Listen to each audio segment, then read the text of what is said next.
मुकुंद, इतक्या वर्षांनी किती मनापासून बोलतायत आरके सर. अशा वेळी जर मी फोन उचलला तर त्यांचा अपमान केल्यासारखं होईल. पुन्हा कधीच कुणाशीच मोकळेपणाने बोलू शकणार नाही.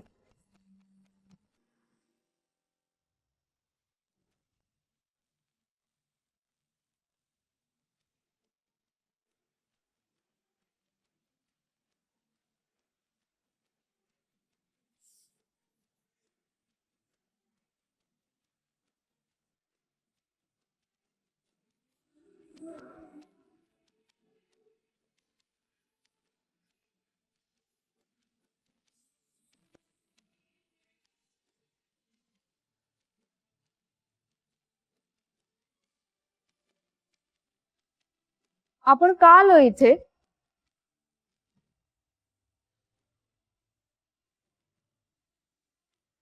कारण आरकेचं काम ही आरकेची पूजा आहे.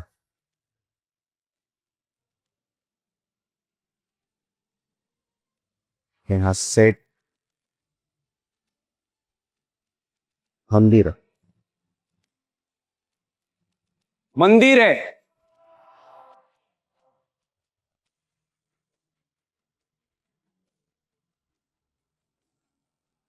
अगा गांगांग काका ग गाह का धक का कहा अहा हांग खगांग कांग कंग खाग घक का कहा.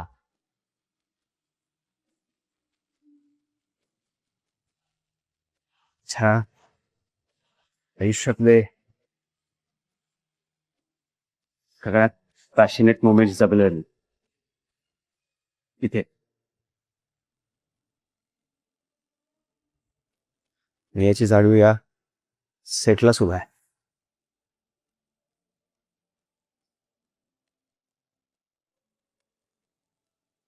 आयुष्यात सगळ्यात कमिटेड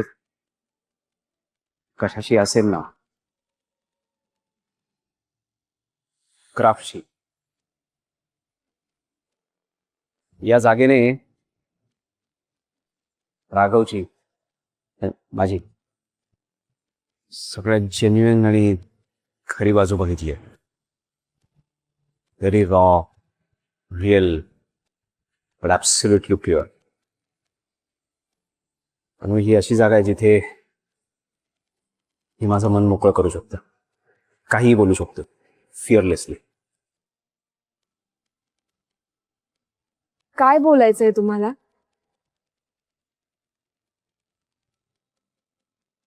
हा आरके तुला arrogant, cruel, self centred, ruthless वाटत असेल नाही?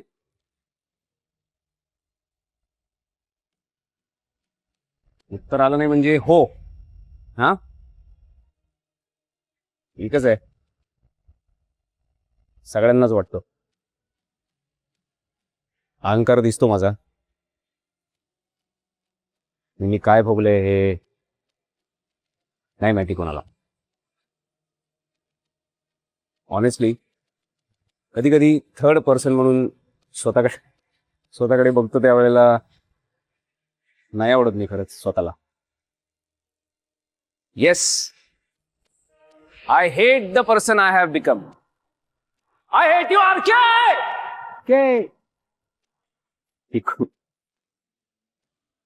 हानिरडा आहे आरके खरंच. पण राघव नाही यांचा. सेन्सिटिव्ह असणं, इमोशनल असणं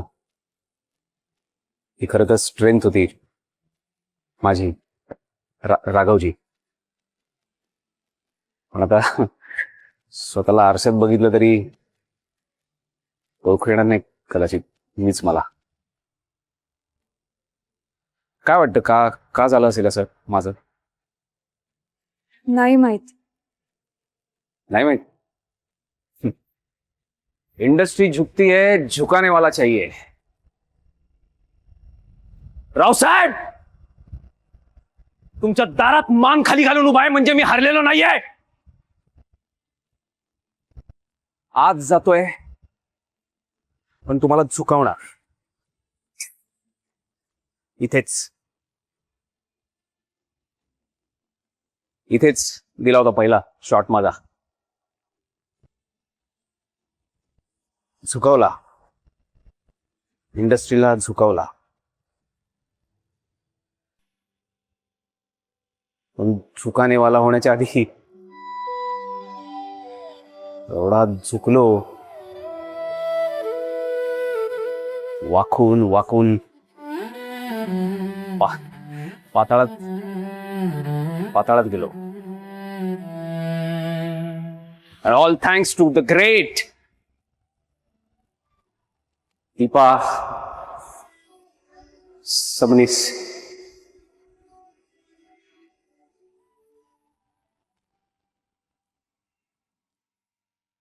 नाटक केलं माझ्यावर प्रेम असल्याचं. ती स्ट्रगलर होती मी, वन फिल्म वंडर.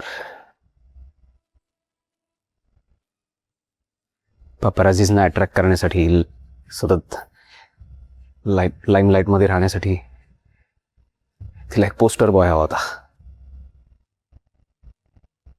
मी कारखानीसांचा मुलगा, परफेक्ट चॉईस.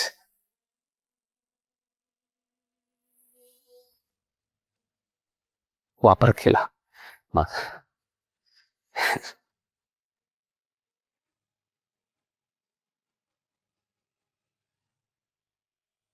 मी केलं होतं पण प्रेम.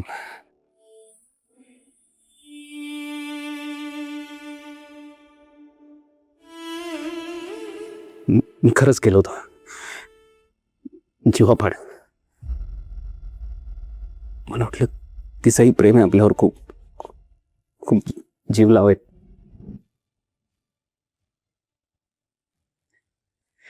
माझ्याबरोबर एक फिल्म केली, रातोरात स्टार झाली, निघून गेले. आणि काहीच न सांगता, काहीच न बोलता.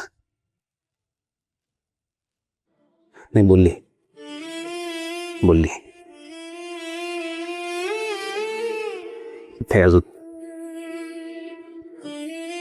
प्रत्येक यशस्वी स्त्रीच्या मागे तिच्यापेक्षा जास्त यशस्वी पुरुष पाहिजे म्हणाली. नाही येस,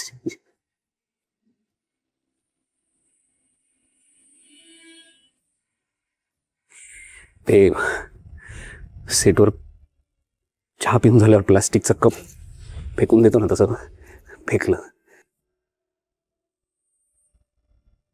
कचऱ्यालाही जागा असते हक्काची. मला मला नव्हती, पण I was shocked. I was shaken. Emotionally संपलो.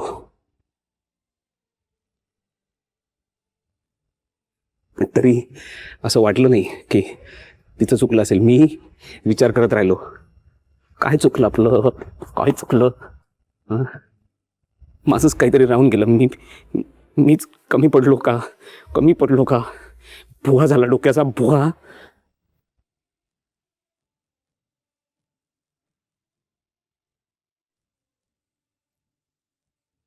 ती गेली बट निघून सहज. त्यानंतर जिवंत आहे शरीराने. आत्मा मारला पण तिने. नाही आहे आत्मा, म्हणूनच क्रुएल वागू शकतो आणि मला त्याचं काही वाटत नाही. Absolutely nothing.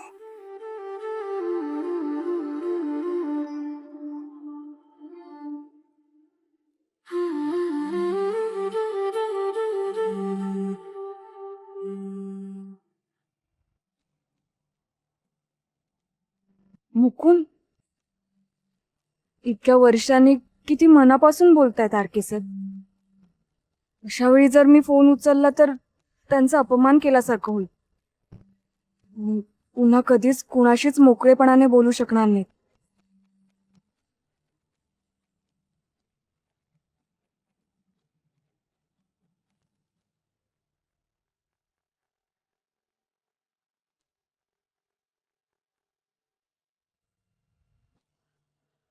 कट केला?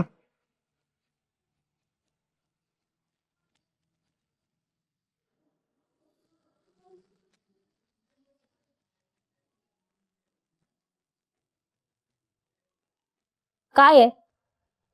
हॅलो कार्तिकी, मोहिनी आली का घरी? नाही. आणि मला माहित नाही ती कधी येणार आहे. आरके सोबत बाहेर गेली. माहितीये मला. पण कुठे गेली आहे? Why would I know that and how would I know that? हे बघ, मला आता मोहिनीला भेटायचंय. ती कुठे गेली आहे तुला काही सांगितलंय का? प्लीज आठवण्याचा प्रयत्न कर प्लीज. किंवा घरात विचार कोणाला तरी. चिल, एवढं डेस्परेट व्हायची गरज नाहीये. मोहिनी आरके सोबत दीपाला भेटायला गेली. तुला कोणी सांगितलंय? तिनेच सांगितलं मला मगाशी. पण आरके आणि दीपा एकत्र काय येत आहेत परत? म्हणजे आणि त्यात ना ही मोहिनी कबाब में हड्डी बनायला गेली त्यांच्यात. आय डोंट नो वाय यार. एक मिनिट कार्तिकी, तुला खात्री आहे आर.के. सर आणि दीपा मॅम पुन्हा एकत्र? ऑफकोर्स मोहिनीने सांगितलंय मला. थँक्यू कार्तिकी. हे काय वेडा मुलगा आहे.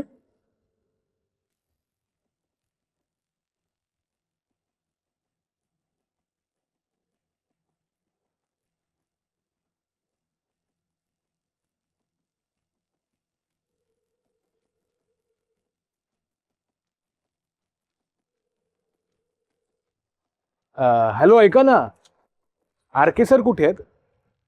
कॉन्ट्रॅक्ट द्यायचं होतं. थँक्यू.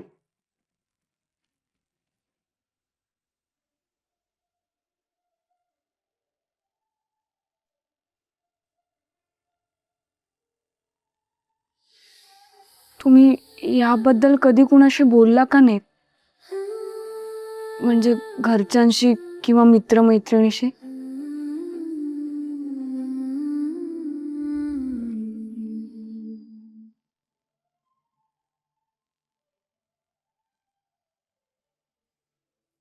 काय ना, प्रोफेशनच असं आहे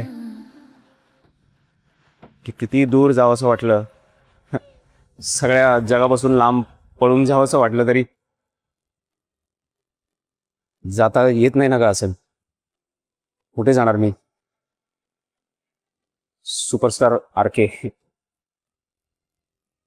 त्या काळी खूप बुद्धिमान सेन्सिबल मुली होत्या आजूबाजूला. काहींनी अप्रोच करण्याचा प्रयत्नही केला, पण हे असं माकड केलं होतं दीपाने. माकडने पिसाळलेलं. कुठल्या मुलीला जवळच नाही तिला. Out out. हे आर.के. इथे आला आर.के. आणि जवळ आलं त्यातून तर असा इन्सल्ट करायचो आणि असा लांब फेकून द्यायचो ना की परत तोंड दाखवणार नाही कोणी. जखमच पायाला असेल तर रस्ता किती छान नॉर्मल साधा असला तरी खड्ड्यांचा वाटतो ना. सगळ्या मुलींमध्ये दीपा दिसायची. कोणी आलं की वाटायचं ही माझ्या ग्लॅमरचा वापर करणार आणि मी एकटा पडणार. मी भोगणार.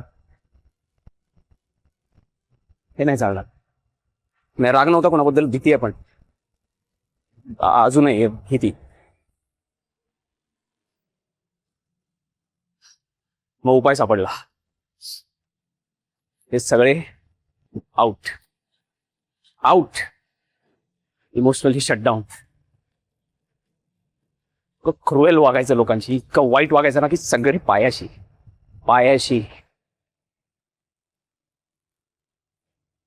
मजा आली. नंतर कोणी मुलगी जवळ आली नाही माझी.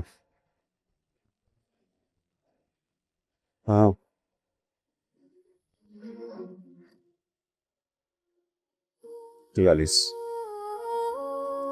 तूही दीपासारखीच वाटलीस तुला. म्हणूनच तुला त्रास देण्याची एकही संधी सोडली नाही.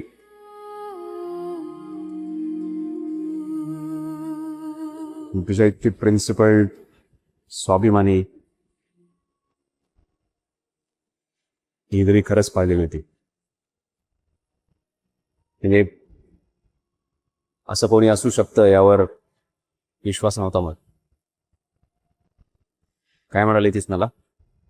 सर, हेअर ड्रेसरचं काम म्हणजे काम नाही आहे का? सॉरी म्हणा सर. सॉरी. सॉरी. आर्किड, राघवला प्रॉब्लेम नव्हता सॉरी म्हणायला. इनफॅक्ट मला वाटलंय की चुकून धक्का लागलाय, सॉरी म्हणून आणि काम कंटिन्यू करूया. पण नाही, आरके आला मध्ये. शिवाय हे जे काही तू करतेस हा सगळा दिखावा आहे, शो ऑफ आहे, ते वाटत होतंच मला. None. I was wrong. हळूहळू कळलं. Gentlest, genuineness, yours. जी कंपनी आवडायला लागली मला. का माहिती? Because I found myself. Raghav.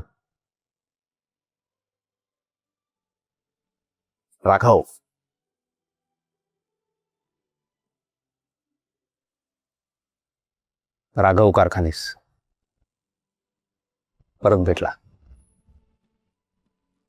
Gentle, considerate, gentleman,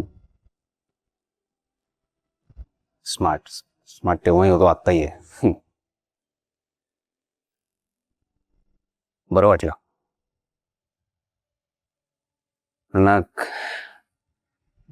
I don't know, guilt येत होतं मला. कोणीच नको होतं बाजूला. सगळे मित्र दूर केले, एकटा एकटा राहायचो. मला वाटलं ओव्हरकम करेन स्वतःच. मी बदलून गेलो मीच. आणि या सगळ्यात एकटा पडलो. मोहिनी, लेट मी कन्फेस,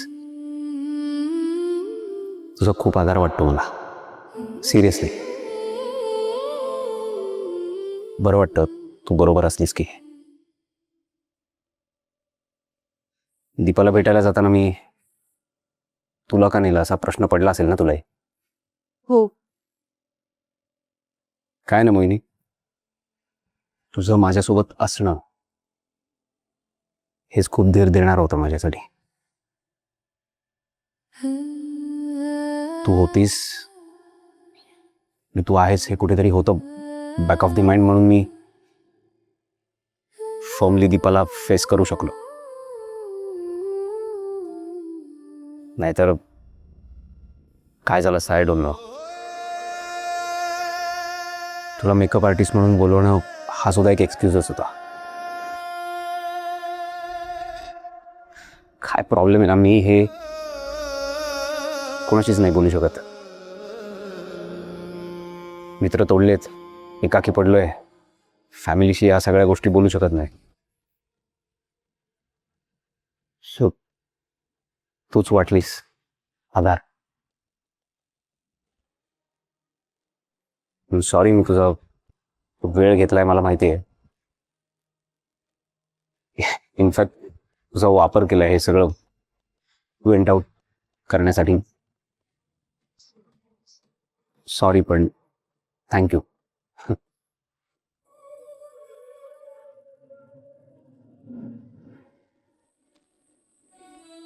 खूप रिलॅक्स वाटतंय मोहिनी, खूप हलका. या सेटच्या साक्षीने मी तुला सगळं सांगून टाकलं. थँक्यू. Thank you so much.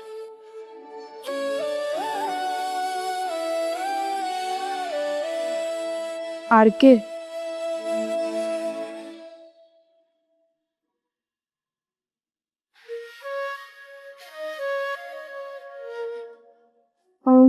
मला तुम्हाला थँक्यू बोलायचे. तुम्ही माझ्यासाठी, माझ्या घरच्यांसाठी खूप काही केलं. आमचं घर वाचवलं. त्यानंतर असं पर्सनली तुमच्याशी काही बोलताच आलं नाही मला. आज सांगते. थँक्यू. मी आयुष्यभर तुमची ऋणी राहीन. तुम्हाला कधी काही बोलावंसं वाटलं ना तर बिनधास्त मला सांगा. मला बोलवा, फोन करा. मी नेहमी असेन तुमच्यासाठी.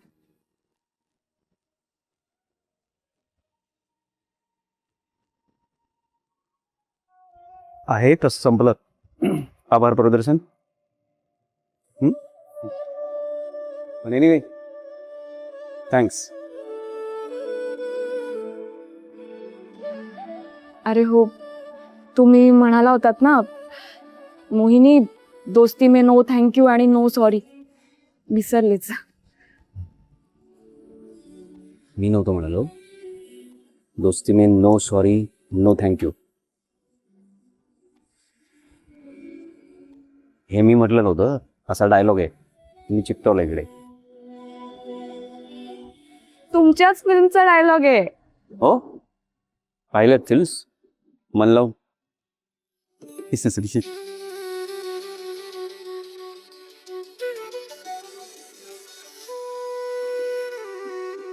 पण सर,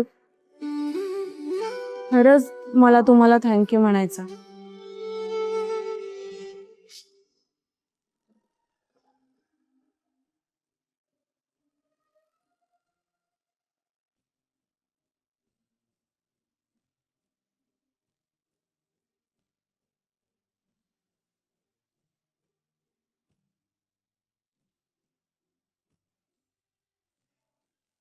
तुम्हाला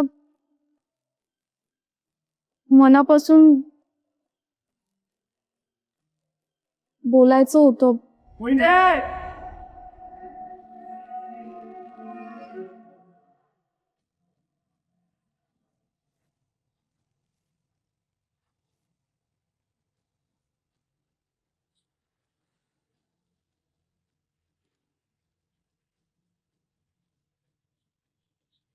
मोहिनी, तू इथे काय करतेस?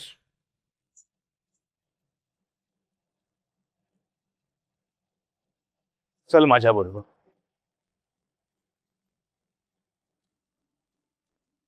सॉरी आर के सर, मोहिनी फोन उचलत नव्हती म्हणून इथे आलो. अरे मग थोडं थांबायचं ना ती येईपर्यंत. हे थांबू शकलो असतो, पण दीपा मॅमना मोहिनी बरोबर कॉन्ट्रॅक्ट साईन करायचं. उद्यापासून शूट सुरू होत आहे ना, त्यामुळे सगळे डॉक्युमेंट्स रेडी हवे. सो येऊ आम्ही.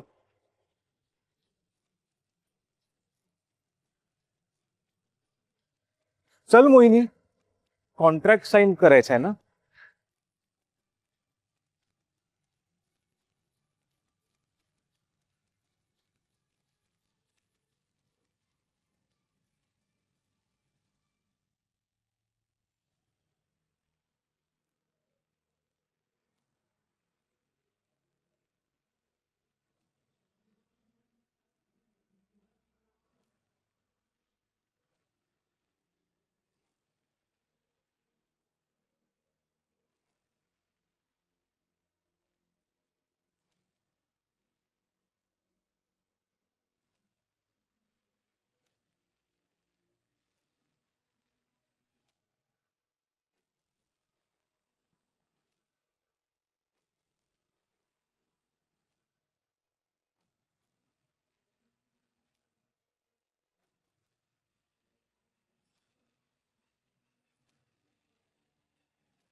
वा